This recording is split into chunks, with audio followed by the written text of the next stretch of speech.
So, Hi. Adam and I have been kind of having conversations over the last 2 to 3 months. We've been working on some products together, and I always come away from our conversations filled with so much energy and wisdom. So, buddy, no pressure. I know I'm putting you right on the spot here. I hope the listeners come away with as much energy and kind of takeaways that I do. So, look, for those of you that don't know what ZAAG is, just give us a little bit of an update, a little bit of your journey, and a little bit about the product that we're going to be speaking about today. Sure. So, in essence, at ZAAG, we focus on immunity wellness for high performers. And underneath that, we have to specifically look at change, because if you look at life, it is defined by change, whether that's the change in what you're doing hour by hour or week by week. And not many people look at that. Most people identify life as being a constant or a constant construct of what they think it might be. And therefore, when you look at the nuances, there's lots of things that we can start to do in order to bolster people's wellness and immunity, which we've spoken about before, or kind of one and the same thing, right? I think in the last conversation you talked about it should be called the wellness system rather than the immune system. And that's something that we really believe in. So the product is a gel shot, a liquid gel shot that contains 29 vitamins, nootropics, and adaptogens, which I believe is one of the first in the country to do that, in order to support and facilitate people in that period of high performance. I think, mate, that's what attracted to me to it. I got put in contact with you through your mutual friend Ash Grossman, and when I looked at it, it was something that I feel is one of the most innovative products out there in terms of the blend. Because obviously we can get a lot of products that just kind of chuck a load of ingredients into something and go, oh, we've got 50 ingredients in a capsule that's going to help you with, well, everything. And it doesn't really work like that. You worked with a functional medicine practitioner and a naturopath and nutritionist to kind of develop this. Like, give us a bit of an update in terms of why you maybe chose some of these ingredients and why. Why we're putting these into our body and why most people need these at this time. Yeah, you're absolutely right, and perhaps like a little bit of context in terms of how I even got to the point of saying, well, why is this needed? Is previously I was running a startup, a health food startup, for about 5 years, and when I left that company, I went to Bali, took a sabbatical, was going to surf, and thought this is going to be awesome. I get to kind of spend some time doing things that I would normally love to do but not have the time to do. And when I got there, totally disinterested, couldn't be bothered to go surfing, wasn't really interested in the beach, nothing really made me go, wow, I want to do that. And having some conversations with people out there, they said you need to speak to a nutritionist and supplement your diet. And maybe me, I was like, supplement my diet, like I already take a good amount of nutrients in, and I don't think it's that, but I'll go along with it. And they, rightly so, said you're probably lacking in certain key nutrients, magnesium being a key one that most people are deficient in. And so when I came away from that, I started to look at, well, actually, for me to start to understand all of the different benefits of the different nutrients that they'd recommended and take it daily is quite laborious. And being quite lazy at that point as well, I was like, why can't I just take a multivitamin?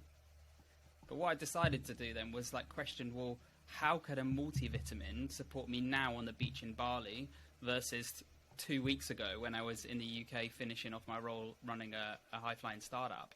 And instantly started to understand, well, that doesn't make sense, because now I'm in the sunshine. It was winter in the UK. The pressures and stresses were different. So I started to do a bit of research around how lifestyle affects supplementation. And that's what then led me to a case of, actually, I don't think that generic multivitamins can really work in the way that they say they work. It's kind of a catch-all, like you said a moment ago. And so then in the process of discovering what I was trying to do, I was looking at how can we create a lifestyle-based supplement that supports people that are really into fitness, or a workaholic, or an expecting mum, or on a plant-based diet. And so I actually set up a bit of a test site and ran some analytics behind it to see whether that idea resonated with people. And it did, but some of the comments I got back were, well, I'm plant-based and a fitness junkie, or I'm a workaholic, but I also compete in Ironman competitions, or I'm a CrossFit athlete on the side. So which product do I take, and for how long? And I couldn't answer that. So then when I went back to nutritionists that I'd been speaking to, or functional medicine specialists, what we identified that we were trying to support that period of change that I was talking about before. And I went and did some more research to underpin it based on the general adaptation syndrome. So most people know the fight or flight response, stage 1. It's essential, like it's partly what kept us alive in yesteryear and what triggers our body to be able to perform now. But most people don't know the second phase of resistance is perhaps the most important, because your body, yours and mine, can resist for a different period of time. But when it gets to the point that it can no longer resist, that's when it flips into a period of, let's say, burnout, which can be represented by fatigue, lack of concentration, brain fog, poor immunity. And that's where I was. Okay. So for me, then it became really interesting, because I was like, now I've landed on something.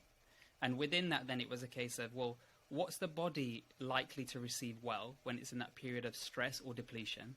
And how do the nutrients that we're going to put together work synergistically? Because I was a bit dubious as to think multivitamins were even considered in that way. It kind of felt like, here's a dump of all of the vitamins and minerals that you might need, and let's hope that at some point it regulates your body for yourself. That's right? it.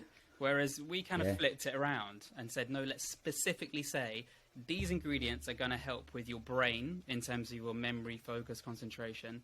These ingredients are going to help with your immunity and maintaining balance.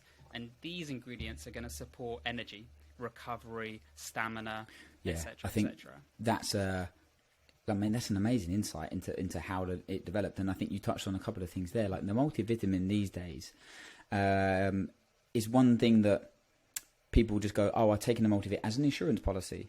Or, I think a lot of people don't realise why, or actually understand why they take a multivitamin.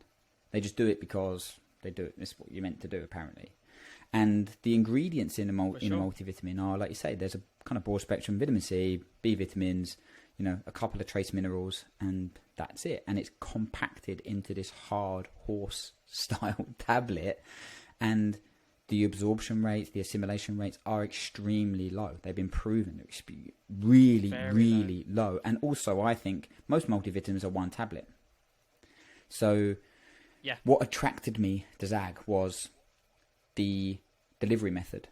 And we know that liquid-based is a lot higher in terms of availability and assimilation. We also know that it gives you the capability to increase the amounts in it.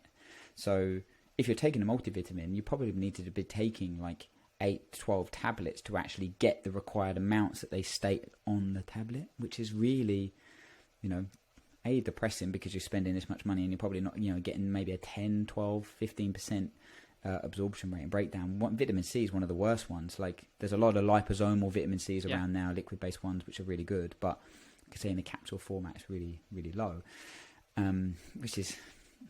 Yeah, you're right. It's actually really alarming at how poor quality the majority of the supplements out there in the market are. And I think that is because there's quite a lack of regulation.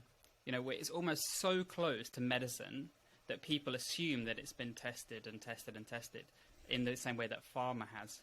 But it hasn't. And so to add some statistics and context around what you were saying from the research that I found, some studies show that the absorption rates of pills is as little as 8%.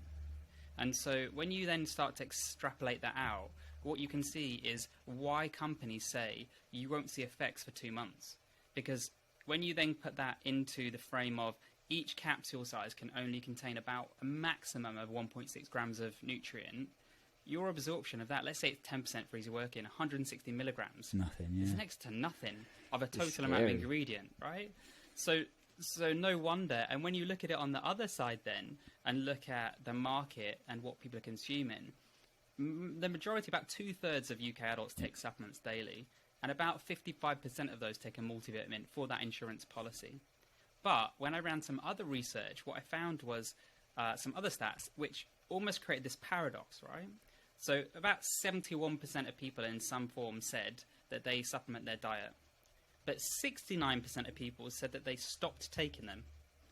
So I was like, what? Like, this is bizarre.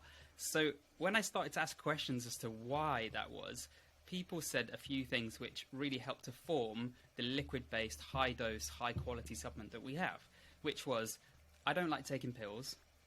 I don't know whether it's having any effect or not. I struggle to form a habit. And there's no time or goal associated with what I'm doing. So therefore, I've got no ability to measure whether this is doing anything for me or not. And lastly, which was really interesting and a small insight, but actually is quite a useful one, was most supplements go into a graveyard cupboard. You buy them, you start off with good intentions, you stick with it for maybe a week, maybe 2, and then you forget, you're in a rush, you're moving out the house in the morning, you forgot to take it, you miss a day, you miss another one, you've not got that goal in mind or that time frame, so all of a sudden they just gather in dust. So when I then was like, well, what can I do to reinvent, redefine what this needs to be, this multivit of 2022 looks like, it was a case of, well, actually, if you look at the most absorbable supplementation protocols you can take, it's predominantly IV, right? IV therapy is a fantastic form of getting nutrients into your body. But there's pain points for people. People don't like needles in their arm, regulation, etc., etc., etc. So that was kind of out. But when you then look at liquid, you mentioned before about assimilation, your body, because it doesn't need to break a pill down, it's already in a liquid form to assimilate it, it can absorb up to 98% of it in as little as 30 seconds. Typically, it's under 4 minutes. And because of the size of the sachet that you can choose, ultimately, because you've got sports gels that are kind of like, some of them are 50, 60 grams of a sachet. Some of them, like ours, is a 30-gram sachet. You can get 4.5 grams of nutrient in there. So when I look at that, that tells me, well, there's 3 times more nutrient in my product. But when you look at the absorption rate of it, there's 28 times more nutrient that's actually being received in your body. Which is why then what we're seeing at the moment is people tell me in their data, predominantly with Whoop or fitness trackers, that they're seeing improvements in output within 4 days and clocking it after about a week because they're seeing things, basic, obvious things like recovery and sleep improve. But then they're starting to see heart rate variability go up, resting heart rate go down. And that, for me, is really interesting because it starts to change this qualitative industry into a quantitative-based space. 100%. And the reason why, kind of, after testing it, like I was that qualitative data. I was that anecdotal feedback because I don't have a Whoop or an Oura Ring or track anything. But after 3 days, I was like, I'm pretty aware of my body. Like I don't really change too much. My nutrition is relatively consistent. Yes, I have a little boy who obviously sleeps a little bit erratic, but most of the time I train same time, same day. Nutrition is pretty much the same. So when I add something in, I can notice a change. And after 3 days, I felt more clarity. I felt more energized. Like I said to you, you said to me, like, I'll take it in the evening, I'll take it in the morning. I was taking it pre-workout. It ended up being pre-workout 2 hours before, kind of 7:30 when my breakfast. I take it. And I said to you, I was like, mate, my recovery, and like, you know, I'm getting on. I need all the help. I remember, I don't feel sore. I don't feel beat up. I'm like, I felt better. Like, and that now you're starting to get data on that, correct? Like using Whoop, and all we're asking is people to do this for 2 weeks to see the change. And that might be different from different people, but now you have the data, absolutely, correct? Like you're getting some feedback from people. Correct. Yeah, so I'm still getting anecdotal data. So, for example, yesterday I had a conversation with someone that had finished a 6-month program and said, should I carry on? I said, actually, it would be really great if you could stop for a period, because if the job has been done well, you'll get a tail that you'll maintain that performance. But after a while, you might start to notice things that will tell you whether the product has actually been working for you in different areas. And he is now nearly 4 weeks off the program, and he said, mate, my DOMs are starting to kind of really hit me now. I've been training hard for 6 months and not really noticed it, but they're really starting to come through. So that's interesting. But to your point about the 2-week challenge, yes, because unprompted, different people are starting to say the same thing, that they're seeing improvements in output within about 4 days, and definitely within the 2 week they feel more energetic, more mentally focused, etc., etc. We're just saying to people, take it for 2 weeks until you don't feel a difference. And broadly, what we're saying is that what we're seeing is that people are noting around about 15% improvements in resting heart rate variability, recovery, and sleep which is quality. Unbelievable. Which, I mean, if you were to look at that in any other way, people would be snapping your hand off. What's particularly interesting on top of that is I've got someone that's been using it for a while, and he forgot to take the product away with him last weekend. So he had 4 days when he didn't take the product. and his recovery and his stats dropped off. Started taking it again on Monday, and since Monday, so in the 5 days this week, his resting heart rate is reduced 10%, and his heart rate variability has gone up 23%. Which is like, wow. So just to caveat that, I mean, those numbers are insane. So athletes, people that are training hard, and anyone really that wants that improvement by taking, like you say, a simplistic addition to your diet, it's real game changing. Like that's what really attracted me to it. And now you're saying that we want this kind of end point. You said like people don't know how long to take supplements for. You want this end point at like a 6-month period. But if people are coming off of it and feeling a difference, a drop, what are they going to be reliant on it? Are they going to be having to take it consistently now? Like how do we address that? Yeah, no, I mean, so probably something to share with the audience is that when I was looking at this behavior pattern of people, you tend to see this kind of peak and trough. You see it in a lot of industries, right? So people will do something for a period and then they'll stop for whatever reason. Maybe another change that happens. And we can talk about voluntary or involuntary changes. But I did some research, and back in the late 60s, there was a couple of psychiatrists who created something called the social readjustment scale. It followed people, thousands of people over a couple of years to identify a number of hypotheses. In and amongst it, they very simply concluded that the more stressed you are, the more likely you are to become ill. But when they looked at what caused stress and they looked at change and major life events, what they found was that typically it took people between 2 and 8 months to complete that change. So when I reran that hypotheses with the focus groups and research that we did in the early part, people started saying to me, yeah, I feel like I could commit to something for 6 months because that will give me that time frame of measurement, but it will also allow me then to understand whether I've moved towards where I want to be. And so giving people that structure is important. Now, obviously, some people's change, depending on what it might be, might take longer. And there's some other research for some authors that shows that change can take up to 5 years. Personally, I don't want someone necessarily to be dependent on a product for 5 years because I'd much rather help facilitate that change for them in other things, whether it be content, whether it be introductions to different areas of wellness or immunity that might support them in growing and learning as a human. But there is a possibility. For some people, they might feel that after 3 months they're great and they're off to the races. So at this stage, what I'm trying to do is gather more insights and learnings as to how people are actually using the product as opposed to being an idea, so that then we can start to further amend or develop maybe not just this proposition, but future products. And I think we've talked about this in the past as well, that it'd be really interesting to create a sustained product. So maybe this one is something you take every day for 6 months. But once you've got that and you've got your vital stores and nutrients to a baseline and your life is a bit more stable, then is there a way that we can create something you take once a week just to keep those vital stores moving?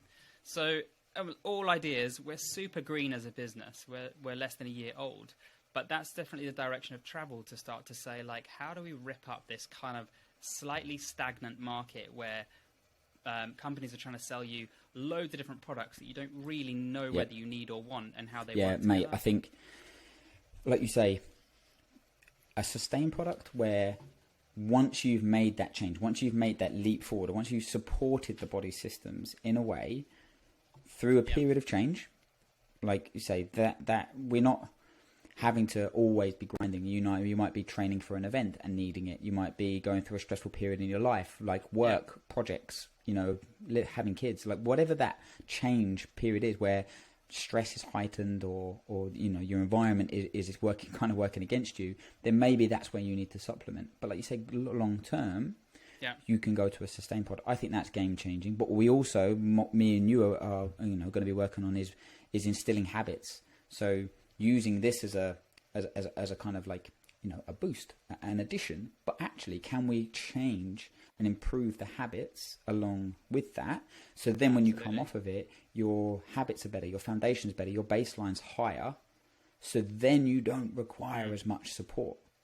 And I think that's where I'm super excited. I think, like you say, that habit change and that building that foundation and raising the floor, I think is really, really essential. And I think, like you said, something that a lot of supplement companies are missing. Yeah, and they're missing it. Of course they are, yeah. Because they want you to be dependent on it because they're manufacturing their product for profit. Absolutely. Right? yes, ultimately a business needs to make profit because it's how a business exists in order to be able to do great things. But I'm trying to look at it the other way to say, like, how can we actually successfully help people change? So one of the metrics that I want to look at is how many people that signed up to the 6-month program actually completed the change that they wanted to see. That's more interesting for me as a business, because I think then we can create community around that. Because if everybody's getting inspired by people changing, then who knows what those people go on to do and help create for the world or for their family or for their friends. And this is a really interesting point to your piece about habit stacking. When you have conversations with people about change, there's usually a resistance. But that resistance can come from the fact that they probably don't have the energy, inclination, or desire to actually step forward into the unknown. You start giving them high-quality, high-dose supplements that make them feel more switched on and have more energy, maybe recover better. All of a sudden, those steps are not as big. So once they're in that space, if we can start delivering the right content at the right time to say, okay, typically over time we know that at this point you're likely to have a wobble on your new program pattern, whatever it might be. So here's some information to show someone else similar to you and what they did in order to overcome that. Or here's something that might continue to inspire you. Or here's a different routine that you might want to follow if you're hitting a plateau. Then further down the line, 12 weeks down the line, we identify some other metric that we're seeing in the data from all of the people that are using it to start to feed that back to people. So it becomes quite cyclical and quite reinforcing because it's always real time. I think that's essential, isn't it? To be able to show people not just, oh, this is what John found, like anecdotal feedback, but if you can say, well, look, at this moment in time, we know that, potentially that your resilience to stress is higher from X, Y, and Z data points.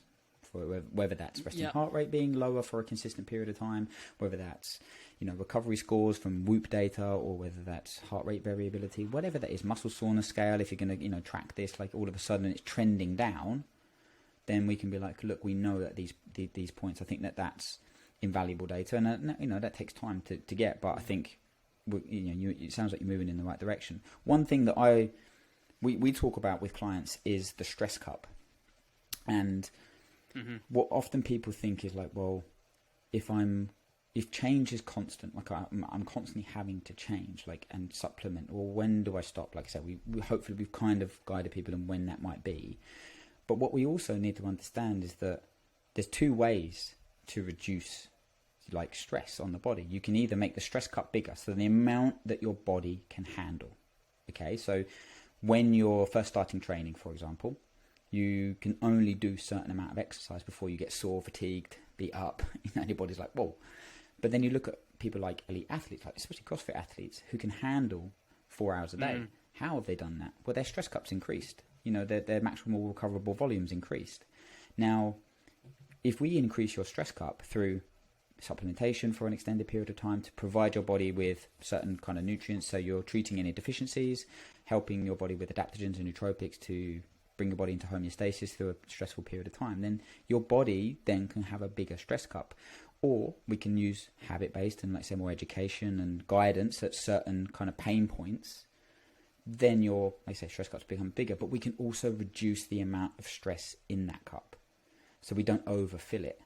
And I think that's where having education can increase the stress cup, and good guidance, and then using, like say, this, for me, like a real game-changing, modern day multivitamin, or it's much more than a multivit, but that can help reduce the stress during these periods. So then the cup doesn't overflow, and you don't break down, you don't fail, you don't hit plateaus for extended periods of time. So, like I say, for me, this is something why I'm very excited about, the kind of path that ZAAG's on, and what's coming and go forward, mate. I guess like a really obvious example for this, Liam, is like how many people become reliant on caffeine because they're not getting enough sleep and they've got too much on in the day, right? And this week I've been having I feel like I'm saying this week all the time. Busy week. That's how kind of like that's how visceral this is, right? It's very like present, and I love that. I love hearing feedback from people. But I've had people in like very high profile situations saying to me, I'm not needing coffee anymore. And as a result, I'm probably not having caffeine in the afternoon either, which is helping me wind down in the evening earlier, and therefore sleep better, which means I wake up fresher and I'm not getting onto the caffeine, which when you look at it from a science perspective is also really interesting, because the product, by giving you energy and not relying on your morning coffee or your afternoon coffee, means that your circadian rhythm is much more stable, because you're not blocking the adenosine receptors in your body early in the morning, which is deregulating you. So when you talk about the stress cups, when you look at, well, what are my kind of crutches that I go to when I'm stressed, we know that coffee is one of them. So if we're seeing this commonly through people's feedback, that's also one way to reduce the stress 100%. And it's one of those ones where people always say, oh, is it the ingredients? What's working? If there's lots of ingredients in there, what's working?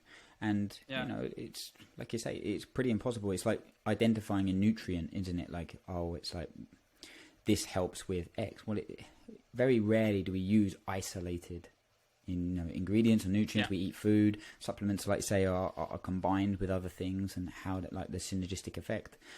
But what we know that it's moving people in the right direction. Now, whether that's through treatment of deficiency, I always say this to people, like, well, why do some people feel better on taking a supplement, and why do other people? Maybe because it's treating a deficiency. So that person is really deficient in magnesium, whereas other people aren't deficient in magnesium or whatever. So they're going to get different results. But like you say, the other things that are the impact is if people are sleeping better, or kind of not relying on energy drinks or coffee or more food maybe as well. Like they might not need that sugary pick-me-up mid-morning or mid-afternoon. Body composition might be better, which means that they have more energy, they can train better, they can do whatever. And like say sleep, and all of these factors come into play. So I say objective data with this, I think, is going to be something that people are going to really be like, cool, actually, like I want me a bit of that. And that's it. But we're not talking about just athletes, right? You've worked with other people and got some good feedback from, like, give me some other ones that you got with, like, maybe if you worked with female clients and some of the feedback from them. Yeah, female clients, and also different age ranges as well. So initially, when I brought this out, I thought it was going to be quite a narrow demographic, because we saw in data that typically people that go through these periods of changes congregate around the end of a decade. So 29 is a massive age where people make changes.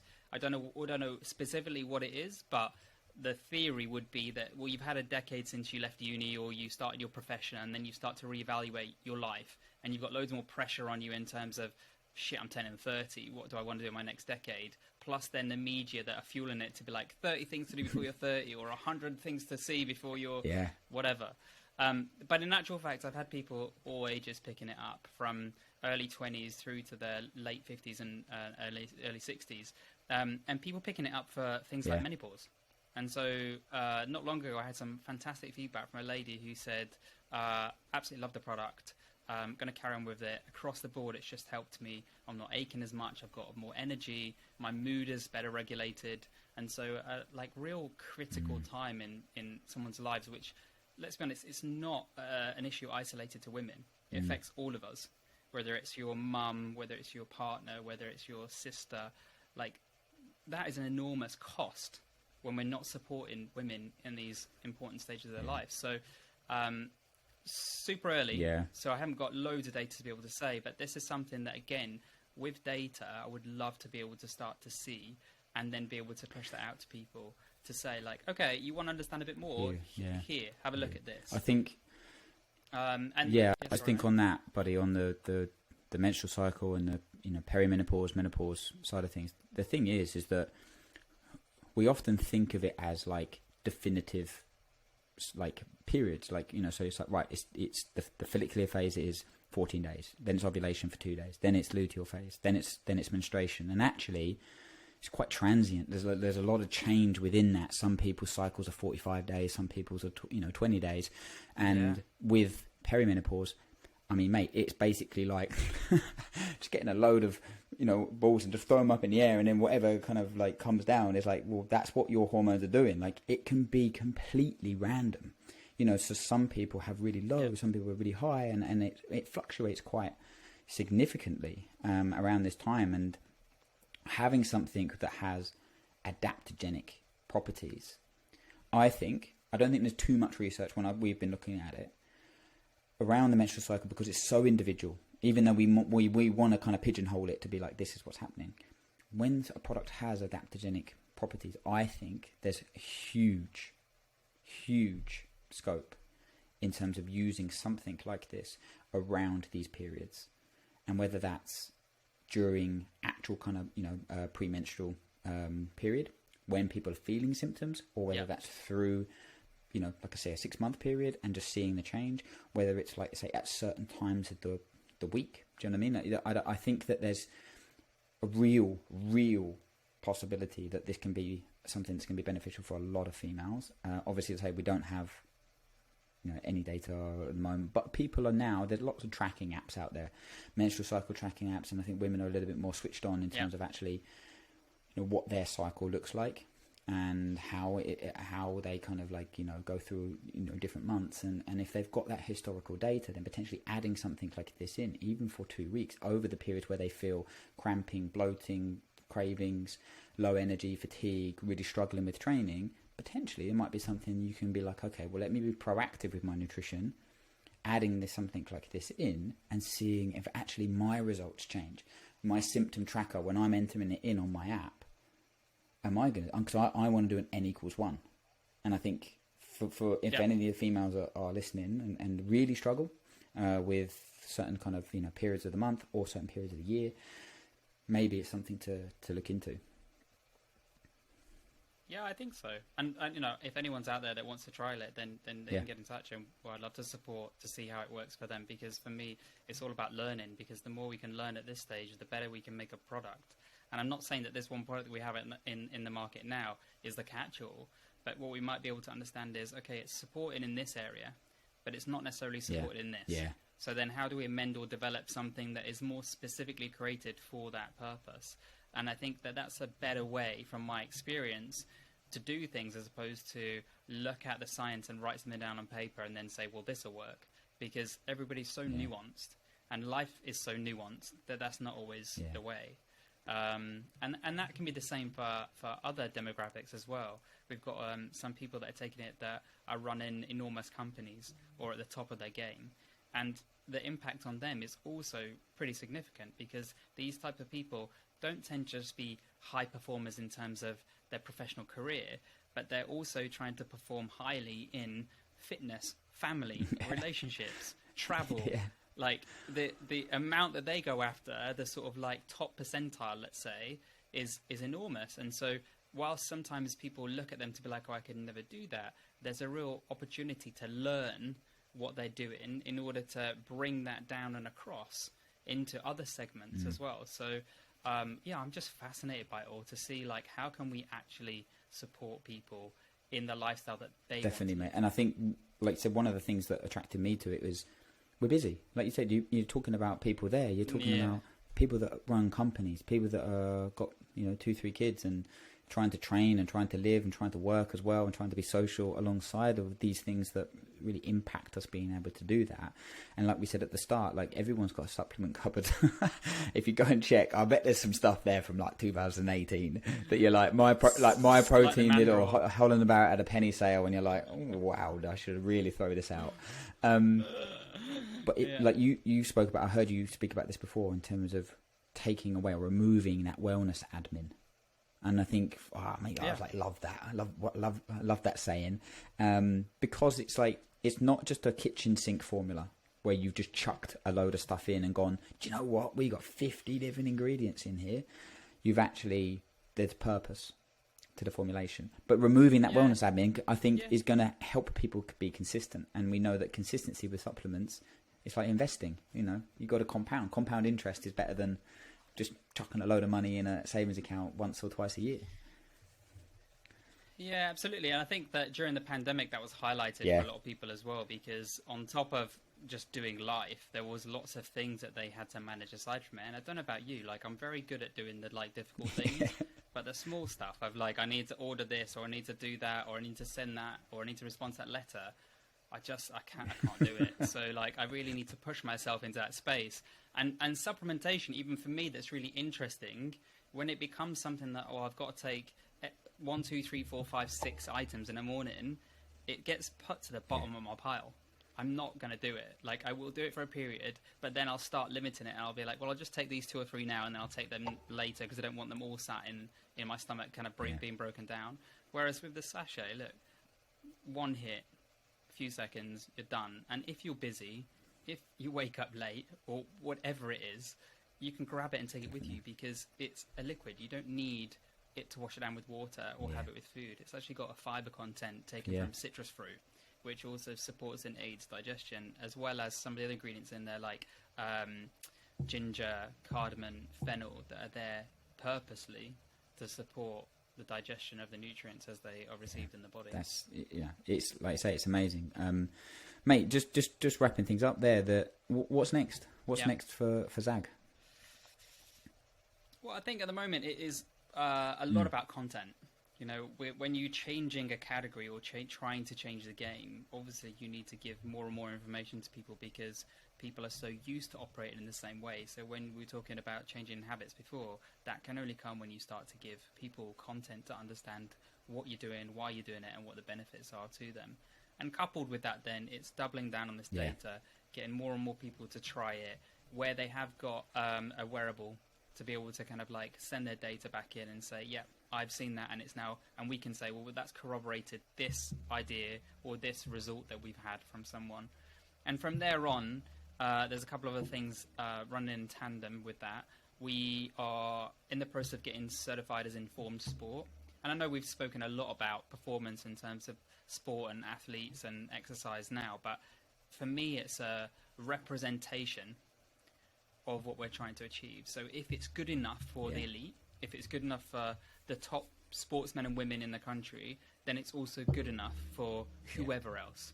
And so that will not only mean that it gives confidence to the product, but it will show the quality of the product as well, which is something that we mentioned earlier on is not always there within supplementation. And from there on out, within the data, it's really a case of listening to what people are feeding back, listening to people what are saying, understanding what they want, and then we'll start to pivot and navigate. So we've got ideas of where we could go with products as well, which I think would be really interesting perhaps to talk about when we get to that point for the audience. But there is a real desire to want to look at how do we support and facilitate change for people, and what do we need to do in order to change the current way of doing things in order to make that easier. And so if you start to look at what things, what categories, what products, what segments within immunity wellness can we create, that's really exciting for me. But that's also the thing that I need to sometimes park, because we've also got a business here and now to run. Yeah. So balance, I guess, is what's on the cards. Yeah, it is a balance. That's a good answer. It is also always about, like I say, it's all about balance. But I'm, like I say, incredibly excited about the next kind of steps, but I'm also incredibly excited about seeing people's data, feedback, their positivity, because, like, I think our principles align, our philosophies align in terms of we're both basically trying to do ourselves out of a job. If I'm coaching nutrition, then I don't want people to be paying me for 5 years. You want to be paying for a short period of time, giving you the tools and the resources and the capabilities to be able to go and do it yourself. And similar with supplementation, you're you're flipping things on the head. And I think rather than just trying to take something, well, when do I stop taking? When do I have to stop taking this? And how do I? What happens?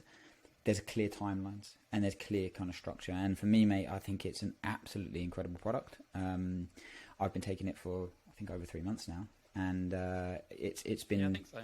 Genuinely one of the things that's helping me go through change of having a son and trying to get back into some form of exercise, chipping away. You never get, it never seems to get easier, but we keep trying. But it's amazing, buddy. I thank you so much. Like, it's really insightful listening to your journey and what's happening now, but also then just super excited for hearing more people's feedback and what's on the horizon, mate. So good. Yeah, Great, thanks. And if people want more information, obviously we didn't talk specifics about ingredients and what's in there. Obviously they can head over to social, and there's posts on pretty much all of them with links to some of the evidence behind it too. So if people are curious, then that's where I would say that they could. Yeah, definitely. Yeah, we didn't want to go through because, you know, listing the benefits of every ingredient would have been a pretty boring podcast. But we will be pointing people into the right direction. So on socials, what's the tag? At ZAAG Supplements, ZAAG. And same for the website, and then we'll be popping some stuff in the show notes. Also, just a little bit of links around, like say, 2 specific ingredients, why we think they're beneficial to the ZAAG supplements. So going through the feed, it'll all be on there, and also, like I say, there will be a link to the 2-week trial as well. So if you don't want to go dive straight in off the deep end and go for the 6 month, then definitely give the 2-week trial a go. And if you do wear a wearable, then cool, you can see some feedback. If you don't, then doesn't matter. You can just see if any kind of, you know, change or any positive effects are happening, and let us know. You know, let Adam know. So yeah, I think that's a really important point, Liam, as well, to say. Like, we talked about it a lot, obviously, because we're trying to get to a point to give people understanding. But you don't have to quantify it. I didn't. Like, we don't have to be dependent on a wearable to say, okay, well, this has told me that I feel better. Like, the best thing is you saying, I feel better, or I'm recovering quicker, or I'm sleeping better. But it just helps, because then we can start to double down on those areas to say to people that are interested, well, actually, look, we've shown that within the last 5 days, we've improved someone's heart rate variability by 23%. Like, amazing. Great hook for people to say, I want to understand more about this. No, absolutely. Like I say, I didn't track any data, but I know that I felt better. So great stuff. Mate, thank you so much. My pleasure. Absolutely. Thank you for taking the time. And guys, if you like this podcast, please share it. Please tag us on socials, tag Adam, tag ZAAG, and anything that you need, further information on any of the products, just pop us a message either on Instagram or on the website. And have a wonderful day.